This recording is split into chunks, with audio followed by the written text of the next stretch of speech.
Welcome back. I hope you're doing great. You're doing fine from whenever corner of the country that you're watching Celeb Corner KE from. And right now, there is an issue that is currently raising a battle between some of the Gen Z leaders that arose during the Gen Z movement. And one of the most recognized of them all is Kebaso Morara, Marcy Tarus, Kasmul Makore, and also others that rose through that. But we can say that the three names that I have mentioned are some of the many names that are mostly recognized by Kenyans as the Gen Z leaders since the rise of the Gen Z revolution movement. But it seems now they have started fighting amongst themselves, and Marcy Tarus has taken it upon herself to discredit Kebaso Morara.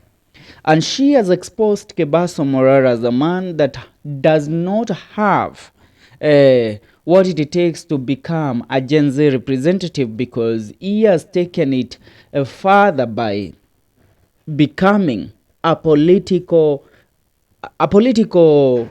conman. Let me put it that way, because that is what Marcy Tarus says. And she has gone ahead to warn Kebaso Morara from using even slogans. Now, in a fiery online exchange, human rights activist Marcy Tarus has taken aim at fellow activist Morara Kebaso, accusing him of misusing a widely recognized slogan, Kenya ni home. Tarus, who rose to prominence following the Finland education scandal, has been a vocal advocate for accountability and transparency. A slogan has become synonymous with her activism, especially among the youth-led Gen Z movement. However, in recent times, Morara Kebaso has been using the slogan during his civic education engagements, a move that has infuriated Marcy Tarus. And I want to quote Marcy. She says this: "You can say all you must. I don't talk about things I don't know. There is no such thing as a messiah in this thing. It is a collective effort. If you think things are as you see on the surface, then you are in for a big shock. Your excitement is food to them and they love it." She says, "We agree on something. You go ahead and do the opposite act ignorant. We might be fighting the same enemy, but our reasons differ. There are those that want to gain political power in the head and those that want other things. Kenya ni home, and Kenya and home must be respected," is the slogan that Marcy Tarus started. And she posted also a screenshot of what Morara said. Morara said, I have noticed that the slogan Kenya ni home is already being used by another civic education team. Therefore, I need a new slogan. Comment below with slogans that we can use to drive the movement." Marcy continues saying, "The reason why these initiative companies and foundations have names is simply so that they can take responsibilities of what they are bringing." Now, getting down to business. Now, Tarus publicly called out Kebaso Morara, demanding he come up with his own slogan and stop riding on a message. She didn't mince words, accusing Kebaso of lacking creativity and originality. She says, be creative and stop copying my ideas." She said, asserting that a slogan belongs to her advocacy work and should not be opted for Kebaso's activities. Now, the conflict escalated when Tarus made further allegations, claiming that Morara Kebaso has been funded by certain political figures to distort the Gen Z movement's message. The Gen Z protests, which brought the country to a standstill, were initially centered on civic empowerment and a push for societal change. Tarus argues that Kebaso has used this platform for his own personal gain, turning civic education into what she described as political rallies, where she attempts to consolidate a following for he attempts to consolidate a following for himself.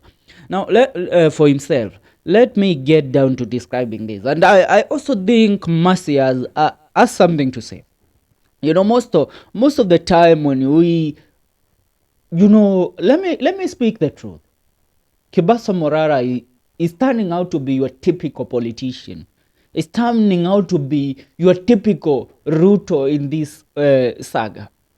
You know, let me ask you a question, and I please want you to answer genuinely and don't come up bringing up your feelings into this, because the emotional battalion is always there to defend.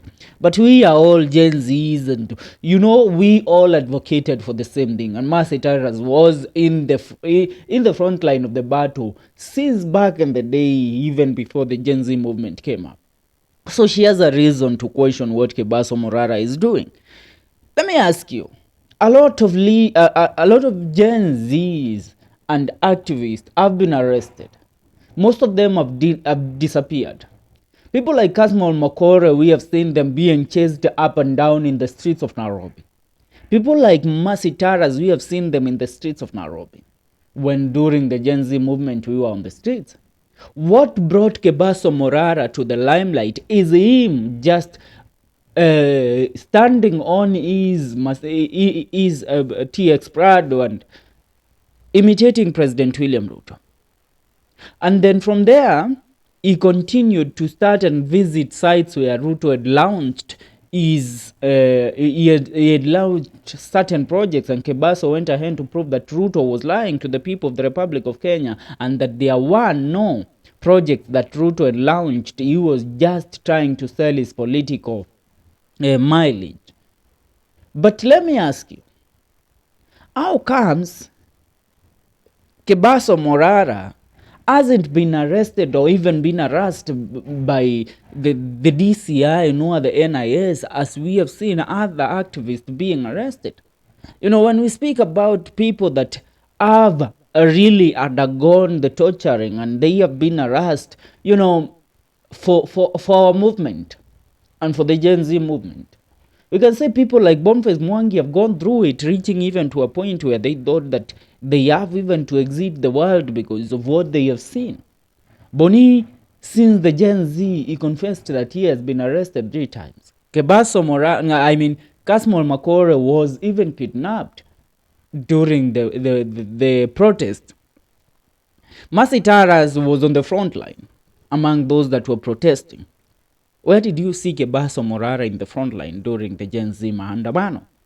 But the guy, realized that his act and his imitation of President William Ruto has some impact, and people are now sympathizing with him and even encouraging him to go on with it. And that, if you imitate somebody, then you idolize that person. Are you getting the point? You idolize that person. And so the question that I have for you, mbona hajawahi shikwa wala kuwa arrest kama wengine jinsi ambavyo wamefanya? When Marcy Tarus says that there are people behind Kebaso Morara's political influence, Kebaso turned out to continue being a politician apart from being an educator. Kwanza saa hii, he has become your typical politician, trying to hold rallies, trying to consolidate let's say a crowd for himself, people that trust in him. From the social media, now he has taken it to the streets.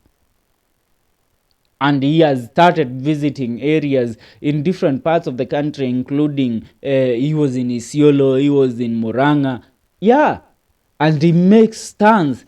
He makes roadside political rallies like those of President William Ruto. So when I say that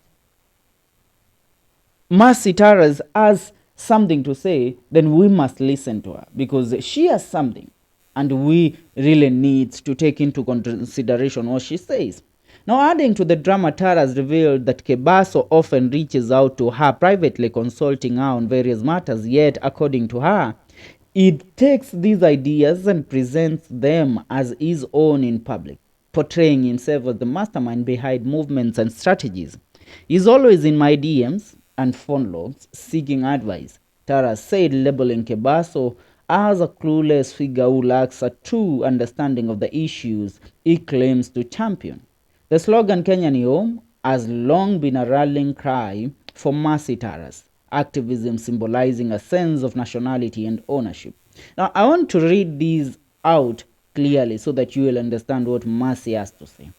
She posted and said that now I believe there are people who are funded to confuse the revolutions. They came out as genuine and bold, but you can see them changing the plot day in, day out. It is slowly shifting from civic education and engagement to political rallies. This is what we call taking advantage of the movement. You cannot claim to be conducting any civic education and engagement by consolidating people around you like the same politicians for your selfish gains. I have no problems with your intentions. You don't drag my name, just don't drag my name and my initiative into your political ambitions. Kenyans are yet to make their own choice when elections come. Don't think you are the one. You are desperate because hype is a drug and you need the temporary high all time. You need to be temporarily high all time. You are always in my DMs, my call logs, etc. consulting when you go out and shine with things that don't belong to you. I know this path more than you. That is why you come to me. Your team is clueless and they don't know what is next because I keep telling you, you need a plan. You need substance over hype. But in your indecisiveness, don't drag my name, my slogan, and initiative. Be creative. Come up with your own. Now, the emotional battalion is always there to take up the mantle of fighting for what they believe in, and most of them have taken sides with Kebaso Morara, trying to attack Marcy Tarus. But truth be told, Marcy has something to say, and if you can be open-minded, you will realize it before it's too late that Kebaso Morara seems to have been bought. Because tell me why the DCI has never at any point stopped him or trying to arrest him. We have the Kitengela brothers who are still missing after about 1 month later or two. They are still missing. Yet their only problem was that they wanted to organize a meeting, a civic education meeting. They were captured and have never been traced until date. When you come to Kebaso Morara, you will see him on the roadside political rallies addressing Kenyans, yet he remains untouched. Are you getting me? And not that the police don't know where he lives, not that they don't know what to do with him. They know, but they have left him. Why have they left him? That is the question that you need to ask yourself. Is Kebaso Morara somebody that was already that has already been bought, as Marcy Tarus claims? I am Bright says, just name Morara because that's the name that is in the contest and tell him directly. Milton Were anasema umaskini na wivu ni kitu mbaya sana. The group of Boni, Anif and Hussein Khalid lost relevance. These are the repercussions. Fafa Mokoro says wewe pia uendangi continues tufunze kazi. Maverick Wycliffe says of course there is a difference in opinion, however. I think that Marcy has something to say, and if we can at least allow her, listen to her and have an open mind, then you will realize that there is something that is cooking in Kebaso Morara's side. He is not the genuine Kebaso that started this initiative. Something has shifted, and it has shifted to benefiting. Kebaso raised a lot of money to buy sound system, to fund his office, to fund his lifestyle. Now, the other day, he was gifted with a whole mansionette for his operations. What is your take? Leave your comment in the comment section.